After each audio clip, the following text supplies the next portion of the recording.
Solving quadratic equations with squared binomials.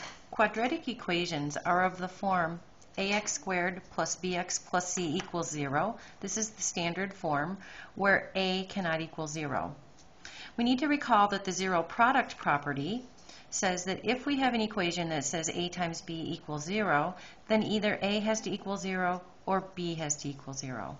So here we have a quadratic equation. It has an x with a second power, and we can put it in the standard form ax squared plus bx plus c equals 0. The first thing we have to do is square the binomial. So we're going to show our work. To square a binomial, we multiply it by itself. And we are going to continue showing our work. We're going to use FOIL. The first term, x times x, is x squared. The outer terms, x times positive 2 is 2x. The middle term, 2 times x is 2x. So we have a total of 4x.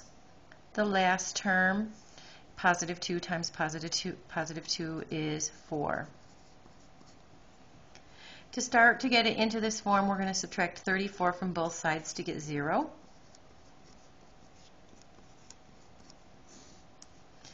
And now we're going to combine like terms. X squared plus x squared is 2x squared. Bring down our positive 4x.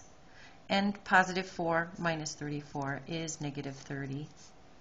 34 minus 34 is 0. So now we have a quadratic equation in standard form. We're going to begin to factor. The first thing we want to do when we factor a trinomial is to see if there is a GCF. Is there a common factor for each of those? And we can see that that is 2. When we factor out the 2, we're going to be left with x squared plus 2x minus 15 equals 0. A nice trinomial here to factor. Factor it into binomials. To factor this, we need to make sure that we have factors that will give us 15, but add to give us positive 2.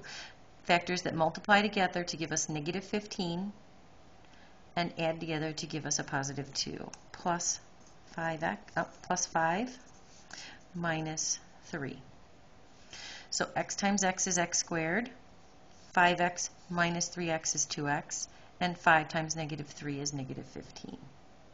Now using the zero product property, either 2 is equal to 0 to get that whole product of 0. That's silly. 2 can't equal 0. Or x plus 5 has to equal 0. Or x minus 3 has to equal 0. Two very simple one-step problems. We're going to show all of our work. So either x equals negative 5 or x equals 3. Now that we have our two possible solutions, they look good, we're going to check them in the original equation. So you rewrite the original equation. We're going to start with x equals negative 5. Remember to put parentheses around this because squaring negative 5 is different than taking the opposite of 5 squared.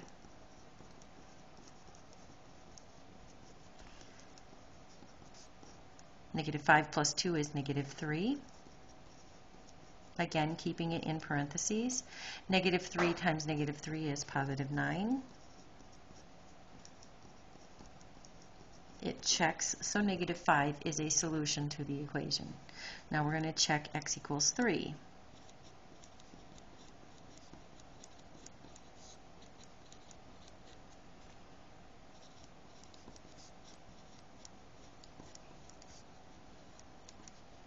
Nine plus 5 squared. 9 plus 25.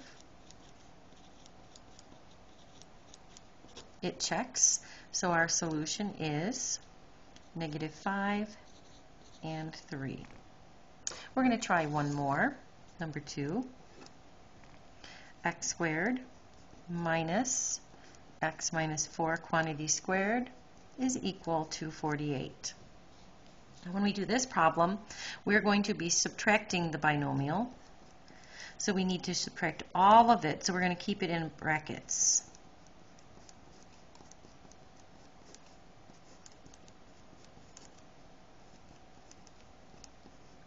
Use FOIL again. X times x is x squared. The middle terms, negative 4x plus negative 4x is negative 8x. And negative 4 times negative 4 is positive 16. We're going to subtract the whole thing, so that means we have to distribute a negative 1 to each term.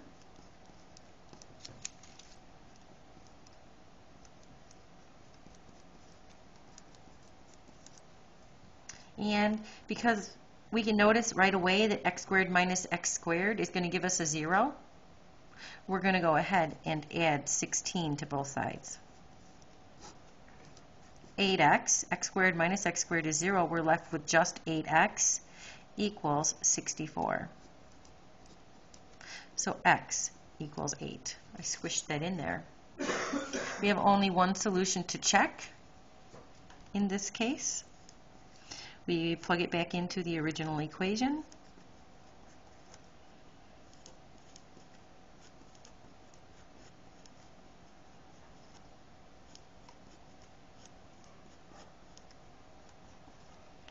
(64 minus 16). 14 minus 6 is 8. 5 minus 1 is 4. And it checks. Now we will do more extended examples in class. Oh, what did I forget? The solution set. And we will do more extended examples in class, but this is a very concise lesson on solving quadratic equations with squared binomials. See you tomorrow.